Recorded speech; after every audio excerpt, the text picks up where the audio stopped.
Bonjour, c'est Ursule encore. On est le 7 janvier 2022. Alors, je viens sonner la trompette une seconde fois aujourd'hui et je viens proclamer le retour de notre Seigneur Jésus-Christ. Soyez tous bénis. Amen. Alors que les trompettes sonnent par-ci, par-là, il est très important qu'on puisse prêter attention et échanger les choses qui sont à changer. Amen. Parce que le jour du Seigneur sera subi. Quand bien même nous savons que nous sommes dans le temps, ça sera subi. Il est très très important de prêter garde à ce que notre Dieu dit, prêter oreille et d'avoir le cœur humble pour changer les choses qui sont à changer. Amen, alléluia. Alors, la vérité, notre compagnon pour l'éternité. Amen. C'est ça que l'apôtre Jean dit. Alors, je vais lire Apocalypse 10 avant de revenir sur le message. Et notre bien-aimé Jean, il dit ceci. Apocalypse 10, le verset 8. Et la voix que j'avais entendue du ciel me parla de nouveau et dit: Va, prends le petit livre ouvert dans la main de l'ange qui se tient debout sur la mer et sur la terre. Et j'allai vers l'ange en lui disant de me donner le petit livre. Il me dit: prends-le et avale-le. Il sera amer à tes entrailles, mais dans ta bouche, il sera doux comme le miel. Je pris le petit livre de la main de l'ange et je l'avalai. Il fut dans ma bouche doux comme du miel. Mais quand je l'eus avalé, mes entrailles furent remplies d'amertume. Puis on me dit: il faut que tu prophétises de nouveau sur beaucoup de peuples, de nations, de langues et de rois. Amen, alléluia. Alors, Jean est toujours en train de prophétiser. Même si nos yeux ne le voient pas, alors Apocalypse est le livre qui est le plus lu dans le temps dans lequel nous sommes. Le livre de Daniel aussi. Et nous savons que Apocalypse approfondit Daniel. Amen. Et s'il y a un livre qui est décortiqué, scruté, c'est bien le livre de Jean, l'Apocalypse de Jean. Et Dieu merci, amen, du fait qu'il nous a aimés et il a voulu nous laisser un message à travers son serviteur, comme un testament. Amen. Et dans ce testament-là, il nous a dit que Jean va encore prophétiser. Il a recommandé à Jean de prophétiser encore, de parler à des rois, à des nations et tout et tout. Mais il a dit, il est aussi important qu'on s'apprête parce que, on va lire rapidement dans Apocalypse 1. Amen. Il nous l'a dit par la bouche de l'ange, par la bouche de Jean. Il a dit, excusez-moi, je vais regarder rapidement. Il dit: heureux celui qui lit et ceux qui entendent les paroles de la prophétie et qui gardent les choses qui y sont écrites, car le temps est proche. Amen. Le temps est proche. Amen. Et nous sommes dans ce temps-là. Le temps est écoulé. C'est ça que le Seigneur nous dit ces temps-ci. Le temps est écoulé. Il est donc très très important qu'on puisse prêter attention à ces paroles de dernière minute données par quelqu'un au fait qui était déjà avancé en âge et qu'il a reçu de notre Seigneur Jésus-Christ. Le Seigneur nous a tellement aimés et il nous a laissé les différents points que nous devons passer en revue afin de nous apprêter. On bénit le Seigneur pour cela. Amen. Alors, ce même Jean, il a aussi écrit des épîtres, n'est-ce pas? Et dans sa seconde épître, il écrit à Kyria. Amen. Voilà ce qu'il dit à Kyria. Il dit à Kyria, l'élu, et à ses enfants que j'aime dans le Seigneur. Et ce n'est pas moi seul qui les aime, mais aussi tous ceux qui ont connu la vérité. Amen. Tous ceux qui ont connu la vérité seront connectés à Kyria. ils vont aimer Kyria. C'est ça qu'il dit. Il dit à cause de la vérité qui demeure en nous et qui sera en nous pour l'éternité. Alors, Jean nous dit un fait. La vérité est en nous, la vérité est en eux, et cette vérité, elle sera là pour l'éternité. Alors, il dit que la grâce, la miséricorde et la paix soient avec vous de la part de Dieu le Père et de la part de Jésus-Christ, le Fils du Père, dans la vérité et dans la charité. Dans la vérité et la charité. J'ai été fort réjoui de trouver de tes enfants qui marchent dans la vérité, selon le commandement que nous avons reçu du Père. Et maintenant, ce que je te demande, Kyria, non comme te prescrivant un commandement nouveau, mais celui que nous avons eu dès le commencement, c'est que nous nous aimons les uns les autres. Et l'amour consiste à marcher selon ses commandements. C'est là le commandement dans lequel vous devez marcher comme vous l'avez appris dès le commencement. Car plusieurs séducteurs sont entrés dans le monde qui ne confessent point que Jésus-Christ est venu en chair. Celui qui est tel, c'est le séducteur et l'antichrist. Prenez garde à vous-même, afin que vous ne perdiez pas le fruit de votre travail, mais que vous receviez une pleine récompense. Quiconque va plus loin et ne demeure pas dans la doctrine de Christ n'a pas Dieu. Celui qui demeure dans cette doctrine a le Père et le Fils. Si quelqu'un vient à vous et n'apporte pas cette doctrine, ne le recevez pas dans votre maison et ne lui dites pas salut. Car celui qui lui dit salut participe à ses mauvaises œuvres. Quoique j'eusse beaucoup de choses à vous écrire, je n'ai pas voulu le faire avec le papier et l'encre. Mais j'espère aller chez vous et vous parler bouche à bouche, afin que notre joie soit parfaite. Les enfants de ta sœur, l'élu, te saluent. Amen. Alors, donc, il y avait une sœur qui s'appelait Kyria, et il y avait ses enfants marchaient dans le Seigneur, et bon, je ne sais pas s'il y avait une église dans sa maison, mais toujours est-il que Jean nous donne l'information que il se réjouit de ce que les enfants de Kyria marchent dans la vérité. Et la vérité, elle va demeurer avec nous pour l'éternité. Ça veut dire quoi? Ça veut dire que toi et moi sommes appelés à nous débarrasser de tout ce qui ne sera pas avec nous pour l'éternité.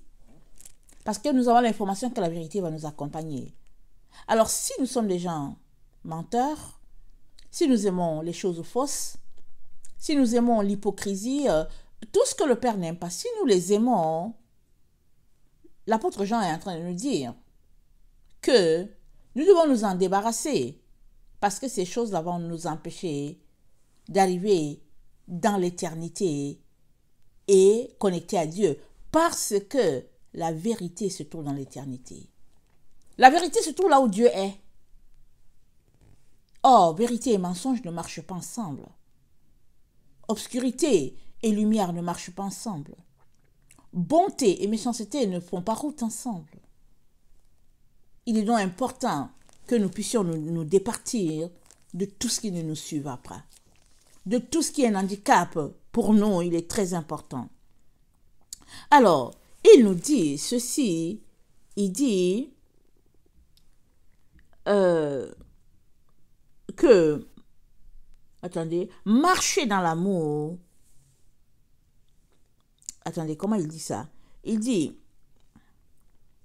non pas que je vous donne un commandement nouveau, mais celui que nous avons eu dès le commencement, c'est que nous nous aimons les uns les autres. Et, continue-t-il, l'amour consiste à marcher selon les commandements. Ça veut dire que si toi et moi disons que nous nous aimons, ça veut dire que toi et moi sommes trouvés en train d'obéir aux commandements de Dieu, sinon nous sommes des menteurs. Si moi je dis que je t'aime, je dois être une personne qui est en train d'obéir aux commandements de Dieu.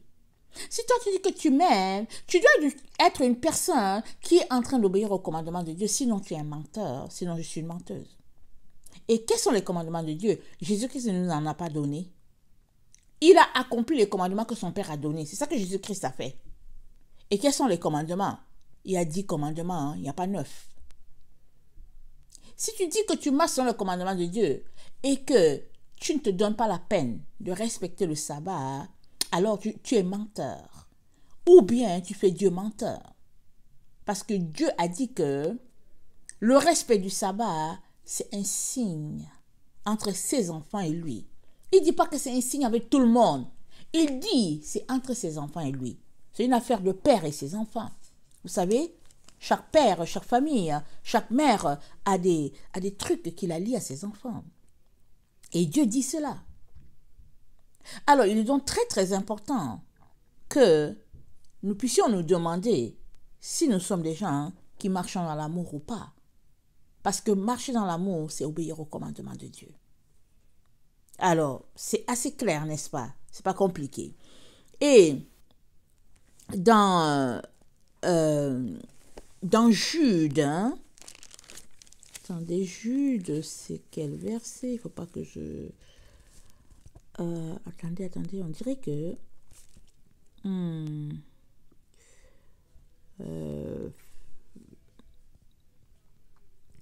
attendez, je ne sais pas pourquoi je ne l'ai pas noté. Ok, c'est le 4. Ok. Il dit, voilà. Dans Jude 4, c'est dit, car il s'est glissé parmi vous certains hommes dont la condamnation est écrite depuis longtemps, des impies qui changent la grâce de Dieu en dissolution et qui renient notre seul Maître et Seigneur Jésus-Christ. Alors, il s'est glissé dans le peuple de Dieu des personnes qui renient notre seul Maître, notre Seigneur Jésus, et qui ont changé la grâce en dissolution. C'est quoi la dissolution? La dissolution, c'est la décomposition. C'est la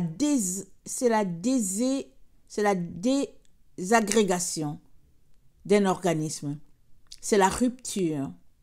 C'est le libertinage. C'est la débauche. C'est la dépravation. C'est le dérèglement.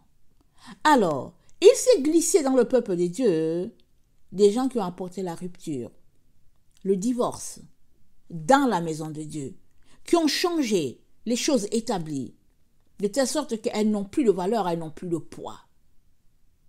Et Jude, qui a grandi dans la même maison avec Jésus-Christ, nous met en garde contre une telle attitude, parce que ça, ce n'est autre que du mépris, ce n'est autre que du mensonge. Et peut-on marcher avec des gens qui vivent dans la dissolution par rapport à la parole de Dieu? On ne peut pas, n'est-ce pas? Parce qu'à leur niveau, la parole de Dieu n'a plus ce poids. Alors, ils ont changé les choses pour la satisfaction de la chair. Plusieurs dénominations ont leurs règles établies, réécrites, parce que les gens ont trouvé que c'est un peu dur. Donc, il fallait réécrire les choses. Et Jésus-Christ, il a mis en garde, il a dit quiconque change quoi que ce soit, qu'il retranche ou ajoute, en tout cas, il aura affaire à Dieu. Ça, Jésus-Christ, ça a été clair. Alors, il y a des gens qui ont changé dans la grâce de Dieu en dissolution parce que ils veulent se conformer à ce siècle et puis ils veulent trouver une situation qui va les arranger. Comme aujourd'hui, vous savez, l'avortement est permis. Alors, il y a des gens qui marchent, il y a des femmes qui marchent pour qu'on les laisse avorter. Mais quand tu t'arrêtes, tu te dis, mais c'est pas compliqué, tu veux avorter, va avorter. Mais pourquoi est-ce que tu veux marcher qu'on reconnaisse son avortement? C'est parce que l'être humain veut toujours que la loi puisse l'appuyer dans ce qu'il fait comme bêtise. Alors, de tels individus se sont glissés dans la maison de Dieu. Ils ont changé la grâce de Dieu en dissolution. Mais le Seigneur Jésus-Christ, par la bouche de l'apôtre Jean, nous dit une vérité. Et c'est dans la lettre qu'il a écrite à Kyria, il dit « Plusieurs séducteurs sont entrés dans le monde. Et ces séducteurs ne confessent point Jésus-Christ venu en chair. Et il dit, un tel comportement, c'est le comportement de l'Antichrist. Mais il nous dit ceci, de prendre garde à nous-mêmes. Il dit, prenez garde à vous-même, afin que vous ne perdiez pas le fruit de votre travail, mais que vous receviez pleine récompense. Ça veut dire quoi? Ça veut dire que l'ennemi est là pour nous voler. Et l'apôtre Jean aimerait qu'on reçoive la récompense de 100% qui nous revient par rapport à notre marche avec le Seigneur. Ça veut dire que certains vont se retrouver à avoir une récompense de 90% parce que Satan leur aura volé le 10%. Et certains se retrouveront à avoir une récompense de 50% parce que Satan leur aura volé l'autre 50%. Mais ici, il est en train de nous encourager à tout faire pour ne pas perdre un iota de notre récompense. Il dit, si quelqu'un vient à vous, n'apportant pas cette doctrine, ne le recevez pas dans votre maison et ne lui dites pas salut. Parce que quiconque va plus loin et ne demeure pas dans la doctrine de Christ n'a pas Dieu. Waouh! As-tu la doctrine de Christ? Si tu ne l'as pas, l'apôtre Jean te dit, tu n'as pas Dieu. Alors, certains seront choqués pour dire que non, je le salue par grâce. Je suis né dans le Seigneur tel jour à 11h et puis à tel endroit, à telle boutique, quelqu'un m'a enseigné et puis j'ai donné ma vie à Jésus. Oh non, non! Mais la question, c'est pas ça. Est-ce que, alors que tu as donné ta vie à Jésus, est-ce que tu marches dans la doctrine établie par Jésus-Christ? C'est ça la question. Il dit que si tu ne marches pas dans cette doctrine, tu n'as pas Dieu. Et puis aussi, il dit, celui qui demeure dans cette doctrine a le Père et a le Fils. Ça veut dire que si tu ne demeures pas dans cette doctrine, tu n'as pas le Père, tu n'as pas le Fils. C'est ça. Il dit, celui qui demeure dans cette doctrine, il a le Père, il a le Fils. Si quelqu'un vient à vous et n'apporte pas cette doctrine, ne le recevez point dans votre maison, ne lui dites pas salut, car celui qui lui dit salut participe à ses mauvaises œuvres. Parce que salut, ça veut dire, c'est une connexion. C'est envoyer la paix à l'autre et puis de recevoir sa paix. Ça veut dire qu'il y a une connexion. Alors que tu sais que l'autre s'est placé ou bien s'est braqué en ennemi de Dieu. Alors, la question qui est la nôtre, c'est quelle est la doctrine que nous confessons? Quelle est la doctrine que nous pratiquons? Et Jean nous dit que si nous n'avons pas la doctrine de Christ, nous n'avons pas Dieu. Ça veut dire quoi? Ça veut dire qu'il est très important qu'on puisse s'asseoir, examiner rapidement la doctrine qui est la nôtre. Que pratiquons-nous? En quoi avons-nous placé notre foi en ce qui concerne la doctrine? Vous savez que autant de dénominations, autant de doctrines. Et quand on s'arrête, on peut se demander, mais pourquoi est-ce qu'il y a plusieurs doctrines? Mais c'est parce que les hommes ont trouvé que la doctrine de Jésus, ça ne les arrangeait pas. Et ils ont décidé donc d'écrire chacune sa doctrine. Alors voilà, autant de dénominations, autant de doctrines. Or, il y a une seule doctrine que Jésus-Christ nous a donnée. Et si nous sommes d'Abraham, c'est-à-dire nous sommes de Dieu, pourquoi changer la doctrine? C'est-à-dire, il est très important qu'en tant qu'enfant de Dieu, on puisse aller au fond, poser les bonnes questions et s'arrêter pour dire, mais au fait, pourquoi est-ce que les gens ont eu besoin de réécrire les choses? Pourquoi ont-ils eu besoin d'écrire une doctrine de baptiste, une doctrine de pentecôtiste, une doctrine des gens de l'Alliance? Mais pourquoi? Quel est le bien fondé? Ça, c'est les bonnes questions. Et si tu te mets à poser de telles questions, Dieu te répondra. Il viendra à toi, il ouvrira tes yeux, il te montrera ce qui se passe. Vous savez, Dieu a été clair dès le début. Il a établi un chemin étroit. Il a établi une porte, c'est lui. Il a établi un chemin étroit, c'est lui. Et le chemin étroit, il l'a placé en Israël. C'est ça qu'il nous a dit. Il a connecté l'Église à Jacob. Israël, c'est Jacob. Mais l'ennemi est venu, il a déconnecté l'Église, il l'a connecté à Rome. Et Rome, c'est Édom. Et Édom, c'est Ésaü. Et Édom et Rome, c'est eux qui forment le dragon. C'est pas quelqu'un qui me l'a enseigné, hein, ce que je vous dis là. C'est parce que je faisais mes recherches que le Seigneur a ouvert mes yeux grands. Et il m'a montré ce que je devais montrer. Il m'a montré ce qu'il voulait me montrer. J'étais choqué, très choqué. Édom, Rome, c'est le serpent. Parce que le combat entre les deux frères a fait que, au fait, Ésaü, ou bien la descendance d'Ésaü n'a jamais laissé aller. Les deux frères se sont réconciliés à quelque part, mais les conflits ont continué. Les descendants ne voulaient rien savoir. Ils ont dit à leur papa, Ésaü, mais c'est à toi que doit revenir la bénédiction. Et Jacob l'a pris, Jacob l'a volé, on ne laisse pas tomber.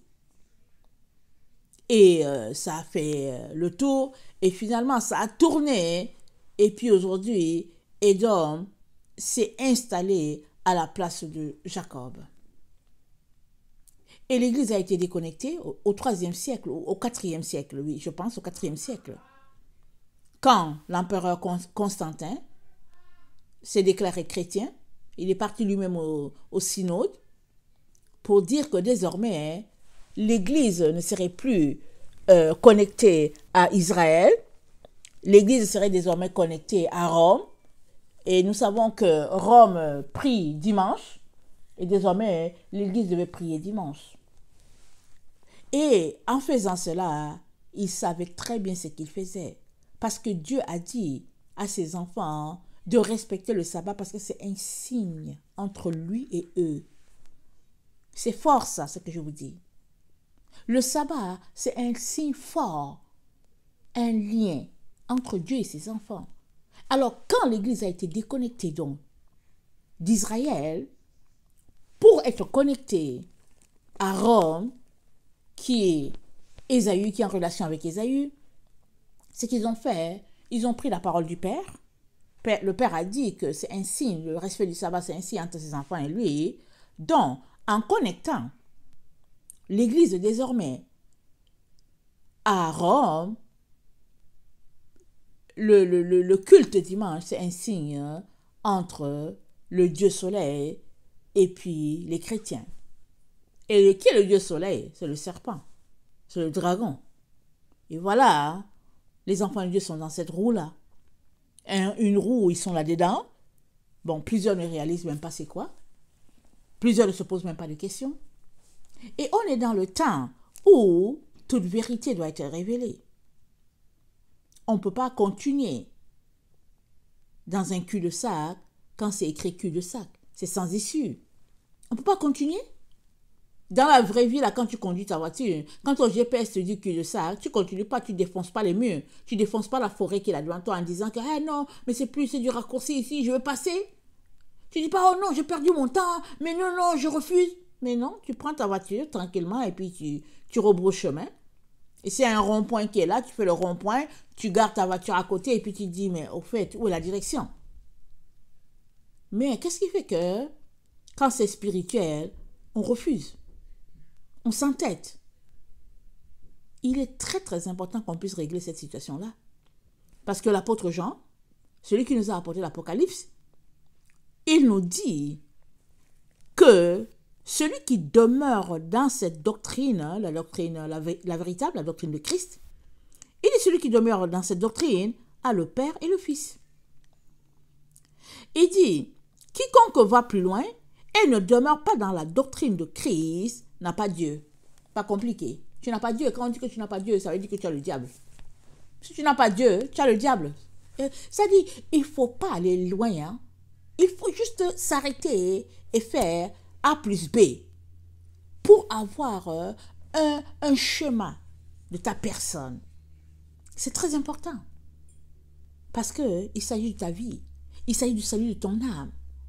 Que de rester là tourner en rond.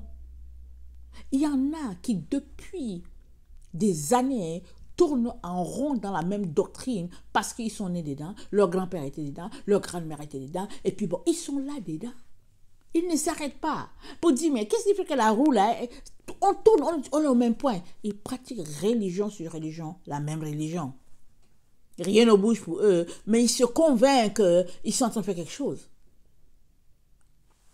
Mais si on prenait les Écritures, si on lisait juste les Écritures, tout est dans les Écritures. On ne peut pas se cacher. Ce qui fait qu'on s'enlise, c'est qu'on se met à écouter quelqu'un d'autre et la personne nous tourne et nous envoie dans le désert. Et puis on est là, on écoute la personne et puis finalement on se dit « Wow, je suis perdu complètement et tout ». Si on reconnaît qu'on est perdu. Mais si la personne aussi fait partie du type des personnes que nous écoutons, alors on continue de rire. On continue d'être là, confortable, dans nos erreurs, et puis on demeure là. Mais on est dans le temps où toute vérité doit être révélée et tout mensonge reprimé. On est dans le temps où Dieu est en train d'établir une séparation claire et nette entre ses véritables enfants et puis les gens qui sont venus en balade dans sa maison. Il y a plusieurs. Vous savez, avec les poules, quand la poule sait que dans la maison qui est là-bas, là, il y a beaucoup de grains, elle s'en va avec ses poussins là-bas. Elle picore bien parce qu'elle sait que la maison de la voisine là-bas, il y a beaucoup de grains. Mais quand vient le soir, elle retourne à sa maison avec ses poussins. C'est quand même curieux, n'est-ce pas? Elle retourne à la maison. Il n'y a que les humains qui ne réalisent pas ça. La poule, elle va picorer chez la voisine. Et quand vient le soir, elle ramasse ses poussins. Ils sont là, ils suivent leur maman, ils retournent chez eux. Ils dorment dans leur poulailler. Le matin encore, ils prennent leur chemin, s'en vont à l'endroit où il y a les grains. Nous, les humains, au lieu de faire pareil, on est là.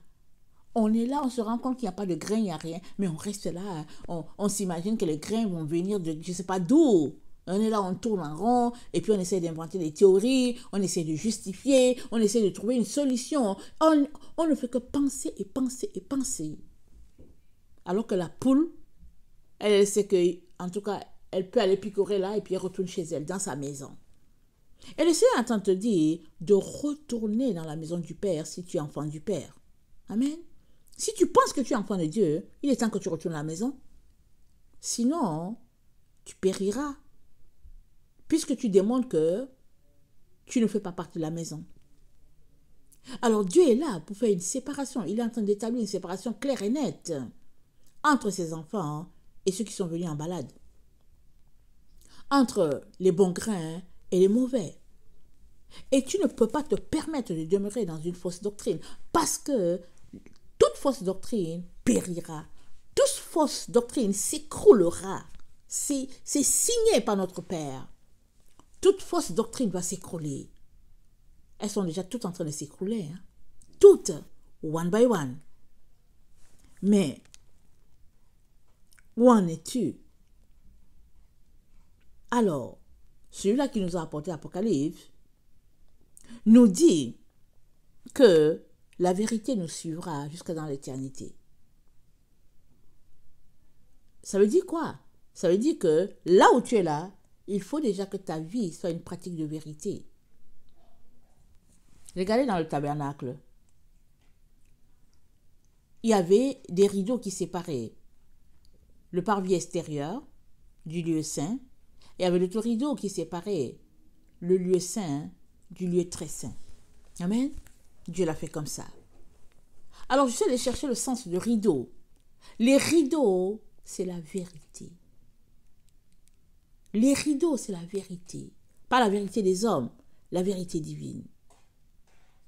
Et, rappelez-vous, quand Jésus était sur la croix, le rideau s'est déchiré. De la tête, du haut en bas, complètement. De telle sorte que ce lieu-là qui n'était pas accessible, ce lieu où Moïse allait souvent, et Aaron, une fois l'année je pense dans le temps du Yom Kippour, alors, ce lieu-là était désormais accessible à tous. Le lieu très saint a été rendu accessible. C'est-à-dire, la vérité est disponible pour quiconque aimerait y plonger un regard et la mettre en pratique. Veux-tu marcher sur cette voie-là, la voie de la vérité, et découvrir tout ce qui t'est caché. Le Seigneur ne veut que cela. Il ne veut que se révéler. Mais évidemment, si tu restes dans tes théories, dans tes points figés, tu n'iras nulle part. Tu n'avanceras pas. Alors que Dieu a pourvu pour que la vérité soit. Il a pourvu.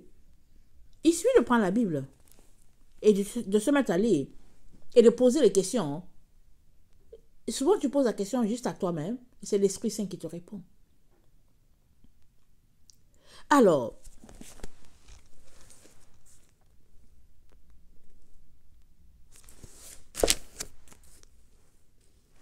excusez,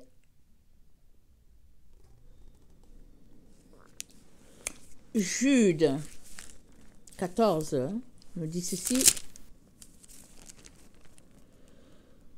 C'est aussi pour eux qu'Enoch, le 7e depuis Adam, a prophétisé en ces termes. Voici, le Seigneur est venu avec ses 5 myriades pour exercer un jugement contre tous, pour faire rendre compte à tous les impies parmi eux de tous les actes d'impiété qu'ils ont commis et toutes les paroles injurieuses qu'ont proférées contre lui les pécheurs impies. Ce sont des gens qui murmurent, qui se plaignent de leur sort, qui marchent selon leur convoitise, qui ont à la bouche des paroles hautaines, qui admirent les personnes par motif d'intérêt. Mais vous, bien-aimés, souvenez-vous des choses annoncées d'avance par les apôtres de notre Seigneur Jésus-Christ. Il vous disait qu'au dernier temps, il y aurait des moqueurs marchant selon leur convoitise impie. Ce sont ceux qui provoquent des divisions, hommes sensuels, n'ayant pas l'esprit. Pour vous, bien-aimés, vous édifiant vous-même sur votre très sainte foi et priant par le Saint-Esprit, maintenez-vous dans l'amour de Dieu, en attendant la miséricorde de notre Seigneur Jésus-Christ pour la vie éternelle. Alors l'apôtre Jude nous encourage, il nous encourage à sortir des murmures, des plaintes inutiles, des paroles vraiment farfelues. Il nous encourage à sortir de toutes ces choses-là et de nous éloigner des gens qui provoquent les divisions et de rechercher la vérité et de nous tenir dans la vérité parce que le Seigneur Jésus-Christ va venir exercer son jugement, comme il l'a dit à Enoch. Alors, le choix est pour chacun. Le choix est pour chacun. Si Jean nous dit que l'amour, ou bien, comment elle a dit ça, si Jean nous dit la vérité nous suivra jusque dans l'éternité, il est en même temps en train de nous dire de ne pas nous lasser, de pratiquer la vérité. Parce qu'au finish, ce n'est pas le mensonge qui sera trouvé dans la présence de Dieu, mais c'est la vérité. Et la vérité consiste à t'arrêter pour savoir si vraiment l'église où tu vas là, elle pratique la doctrine de Christ. Si vraiment ce que tu fais là, c'est sur la doctrine de Christ. Est-ce que Christ approuve cela? Il est très important. Ça ne sert à rien de jouer à la personne qui n'a pas compris, de jouer à la personne qui ne s'intéresse pas à ces choses-là. Tu as besoin de savoir quelle est la doctrine sur laquelle repose ta foi. Tu as besoin de savoir. De telle sorte que si tu côtoies une dénomination, un ordre, peu importe, tu côtoies cet endroit depuis des années, alors que la doctrine, ça n'a rien à voir avec Christ, ça veut dire que tu fais partie d'eux. Ça veut dire que quand Christ reviendra, tu recevras le même blâme qu'eux. Alors que toi, tu es là, tu te dis que, oh, Jésus-Christ arrive, tu es là dans ton cœur, oh, j'aime Jésus. Alors que dans le fond, ceux-là avec qui tu adores, ils t'ont déjà égaré depuis longtemps. Ils t'ont déjà livré à Satan, mais tu ne le sais pas. Il y a beaucoup d'enfants de Dieu qui se retrouveront dans le camp de Satan et puis vont se dire, mais qu'est-ce que je fais ici? Mais qu'est-ce qui m'est arrivé? Ils vont pleurer toutes les larmes de leur corps, alors que, au début, ils se sont retrouvés dans cette organisation-là juste parce que ils cherchaient à adorer leur Dieu. Alors, adorer Dieu ne veut pas dire fermer les yeux. Ça ne veut pas dire boucher les oreilles et puis refuser d'ouvrir. Il est très important d'ouvrir tes yeux. Il est très important d'invoquer le Très-Haut pour te dire, pour qu'il t'aide à déboucher tes oreilles. On est déjà très avancé. On est complètement à la fin. Il y a d'autres qui sont là, qui attendent que le fils de perdition aille se mettre dans le temple à Jérusalem, et puis ben voilà. Ils sont là, ils attendent. Alors que on est dans les temps où Jésus-Christ va ravir son épouse. Malheureusement, l'épouse de Christ, ce ne sont pas les chrétiens. C'est ça l'histoire. Encore. Ce ne sont pas les chrétiens. C'est pas ceux qui disent, oh, je me suis fait baptiser un jour, oh, je parle en langue, je vais dans telle dénomination. Non. Ce ne sont pas les chrétiens qui forment l'épouse de Christ. Oh non. Les chrétiens, la plupart, ils suivent le dragon. Le seul problème, c'est qu'ils ne savent pas, au fait. C'est ça l'histoire. Je vous dis, le jour où Dieu m'a révélé cette histoire-là, je pense en 2018, j'étais en train de préparer mon enseignement, je ne me rappelle plus exactement, j'étais choquée, j'étais troublée complètement. Déjà que je fais partie des gens qui voient un peu, ok?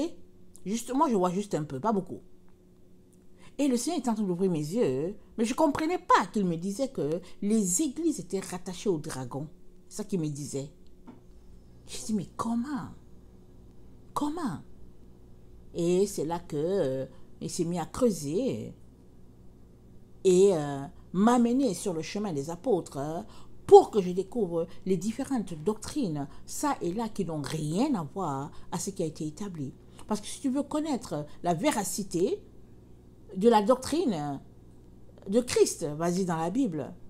Ne va pas trouver un pasteur baptiste pour qu'il t'en parle. Vas-y dans la Bible. Si tu vas trouver un pasteur baptiste, il va faire sortir le livre du Baptiste. Si tu vas trouver un pasteur de l'Alliance, il va faire sortir le livre de l'Alliance. Chez les pentecôtistes, ils vont faire sortir leur livre. Peu importe, chacun va il va dire, attends, on va regarder le livre de notre dénomination, on va regarder qu'est-ce qu'ils disent. Comme si c'est un livre utile. Ça, c'est les livres qui ont passé au feu, là, éternel, là, ils vont brûler. Parce que toute parole qui n'est pas sortie de la bouche de Dieu le Père brûlera. L'église de Jésus-Christ a été rattachée au dragon. Mais les enfants de Dieu ne savent pas. Pour que tu puisses te retrouver dans la présence de Dieu, par la grâce de Dieu, il est très important que tu te connectes à Israël. Israël, c'est Jacob. C'est là-bas, Dieu a placé le salut en Jacob. C'est dans la Bible, c'est partout. Dans les psaumes, partout, c'est écrit. Dieu a appelé Jacob son élu. C'est là-bas, c'est en Jacob que Dieu a établi le salut. Et le salut est venu par Judas. On le sait tous. Depuis la Genèse, c'est annoncé. Mais toi, là, qui vas dans les églises, tu as été rattaché à Édom, à Ésaü. Bon, c'est pas ta faute, n'est-ce pas? Toi, tu cherchais juste Jésus, tu t'es retrouvé dans une église, ok, disons-le. Mais ça fait 40 ans, 50 ans, 30 ans que tu es là-bas. Qu'est-ce qui fait que tu ne t'es jamais posé des questions? Ce ne sera pas la faute de Dieu. Tu as été confortable, n'est-ce pas? Tu as désiré gravir les échelons. Quand tu arrives, on regarde, on te dit, on te nomme diacre, et après on te nomme ancien, et après on te nomme ancien, et après on te nomme ancien de l'ancien. Ils sont là, ils gravent, et puis ils essaient de voir comment ils peuvent devenir pasteurs. Et puis bon, voilà, et juste en train de graver des titres. Un peu comme quand Jean et Jacques sont allés voir Jésus avec leur mère. La mère a dit, oui, j'aimerais. Jésus leur dit qu'il va partir bientôt, qu'il va les quitter. Et la mère marche à côté. Elle va voir Jésus-Christ pour lui dire que j'aimerais que mes deux fils qui sont ici, l'un soit à ta droite et puis l'autre à ta gauche. Position. Jésus leur a dit, vous ne savez pas ce que vous demandez. Ils disent, mais c'est juste réservé, c'est Dieu C'est Dieu qui sait tout cela. Mais il dit, vous ne savez pas ce que vous demandez. L'être humain est porté toujours vers une position sociale. Le m'as-tu vu? Mais Jésus-Christ nous parle d'être enraciné en Dieu. Et il nous a montré le chemin. Il nous a dit, voici la porte. Il nous a dit, voici le chemin qui est étroit et resserré. C'est resserré pourquoi? C'est resserré parce que c'est en Jacob, parce que c'est en Israël, ce n'est pas en Ésaü. Voilà pourquoi c'est resserré. Et à la fin, quand tu te rends compte que tu continues de suivre ce chemin-là, tu te rends compte que Israël est connecté à la femme, et puis Ésaü est connecté au dragon. C'est ça l'histoire, c'est ça la vérité. Voilà qui est là. Tu peux l'admettre, ou bien refuser, et la refuter. C'est ton choix. Mais au moins, je te le présente tel que le Seigneur me l'a présenté. Il est très important que nous puissions savoir avec qui nous sommes associés. Ce n'est pas parce que tu ne sais pas que ton voisin est un voleur qui ne l'est pas. Alors, suppose que tu as un voisin qui est un voleur, un grand bandit dans la vie, et puis tu es ami avec lui, tu manges avec la personne, et puis tu aimes aller là-bas, traverser, vous mangez ensemble, il vient manger chez toi et tout, vous vous aimez. Mais c'est le bandit de la ville où tu es. Mais, c'est pas parce que tu ne le sais pas que tu n'es pas associé à un bandit. Tu es associé à un bandit. Maintenant, par la grâce de Dieu, le jour où tu le sauras, tu vas peut-être pleurer, tu vas venir demander pardon à Dieu, tu seras déçu. Et, réaction, est-ce que tu vas continuer d'aller manger et boire du vin avec lui? Ou bien tu vas ramasser tes jambes à ton cou et puis fuir? Il me semble qu'un enfant de Dieu va fuir. Et même s'il est capable de déménager, il va mettre la maison en vente, il va fuir, il va dire non, pardon, je m'en vais, je ne veux plus rien savoir. Ou bien, comme font les hypocrites, tu vas continuer d'aller manger avec lui, continuer de boire l'alcool avec lui, passer du bon temps hein, et faire comme si tu ne savais pas pour dire au Seigneur, pardon, s'il te plaît, aide-moi, je ne sais rien. Ça aussi, c'est ton choix. Mais là où nous sommes, si Jésus-Christ venait et que ton ami, c'est le voisin d'en face et tout, tu auras la même récompense que lui. Parce que comment tu as fait pour ne pas savoir? Comment as-tu fait? Tu devrais savoir. Si la vérité en toi était en toi, tu saurais. Tu aurais des lumières, des flashs qui te diraient « watch out ». Il est donc très très important, à l'heure où nous sommes à la fin, où Dieu est en train d'assembler ses enfants, il est très important que tu t'assures que tu seras assemblé avec les bons grains. Jésus a dit, on reconnaît l'arbre aux fruits. Tu devrais être capable de reconnaître tous les arbres. Toi-même, quel arbre es-tu? Produis-tu du bon fruit? Quel arbre es-tu? Quel type d'arbre es-tu? Tu as besoin de répondre à cette question-là et à régler ta situation le plus rapidement possible. Parce que quand on retourne à notre test, Kyria a été félicité. Parce que ses enfants marchent dans la vérité. Waouh, quel compliment! Tes enfants marchent-ils dans la vérité? Est-ce que tous nos enfants sont-ils en train de marcher dans la vérité? Sinon, on a du pain sur la planche. On doit venir devant Dieu, dans les pleurs, les lamentations, demander au Seigneur, Seigneur, délivrance, Seigneur, crier au Seigneur. Parce qu'on est dans les temps où il y aura deux groupes tout simplement. La lumière ne peut continuer d'exister avec les ténèbres. Dieu est en train de faire la séparation. Et quand la séparation sera consumée, il y aura un nouveau monde. Ce sera le millénium. Et les autres, ils se retrouveront dans les ténèbres du dehors. Là où il y aura les pleurs et les grincements des dents. D'ici là que tout soit consumé par le feu. C'est ça qui est la vérité. Que le Seigneur bénisse sa parole. Qu'il nous donne à tout un chacun vraiment de revenir de notre voie d'égarement. Ça, c'est ma prière. Et je sais que Dieu le veut. Il veut tout simplement que nous revenions de notre mauvaise voie. Il veut. Prenons l'exemple du fils prodigue. Il a pris tous les biens, il a tout dilapidé, vraiment gaspillé total. Mais son père avait les yeux sur la route. Son père attendait. Jusqu'au jour où il aperçut l'enfant, et il courra et il se jeta au cou de l'enfant. Dieu attend toujours. Dieu a toujours les yeux sur la route pour savoir si nous allons revenir de notre égarement. Maintenant, allons-nous ravaler notre orgueil pour revenir? Ou bien allons-nous tout simplement persister dans notre cul-de-sac en se disant que Dieu va faire quelque chose alors que c'est écrit cul-de-sac sans issue? Qu'allons-nous faire? Je viens t'encourager à ravaler ton orgueil. Je viens t'encourager à te rabaisser. Je viens t'encourager à aller devant Dieu, les genoux au sol, pour lui dire, papa, je me suis égaré. Papa, j'ai suivi notre doctrine. Papa, viens à mon secours. Je ne veux pas me perdre. Je ne veux pas que mon espérance n'existe pas. Je ne veux pas être tout simplement effacé, banni. Je ne veux pas, Père éternel. Viens à mon secours. Mais je peux te dire, il viendra à ton secours. Il t'aidera. S'il a les yeux, s'il a les oreilles grands ouverts, pour un musulman, un bouddhiste, un Krishna qui crie à lui, et il le sauve, à combien plus forte raison aura-t-il les oreilles grands ouverts pour ceux-là qui sont dans la maison du Père et qui sont dans l'illusion la plus totale, qui se disent qu'ils sont dans la maison alors que dans le vrai, ils n'y sont pas. Ils sont juste là dans la cour et puis ben voilà. Mais rappelle-toi, Apocalypse 11, le verset 1 à 3 dit que ceux qui sont à l'extérieur, ils ne seront pas mesurés. C'est ceux qui sont à l'intérieur de la cour qui sont mesurés. Il dit le parvis extérieur a été donné aux nations.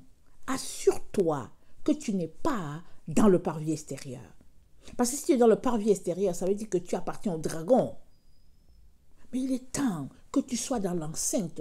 Je prie que tu y sois. Je prie que tu puisses grouiller et faire quelque chose pour te retrouver dans l'enceinte du Père. Que le Seigneur bénisse sa parole. Je vous aime beaucoup et Dieu davantage. Maranatha, Jésus revient. Amen et Alléluia. Soyez bénis.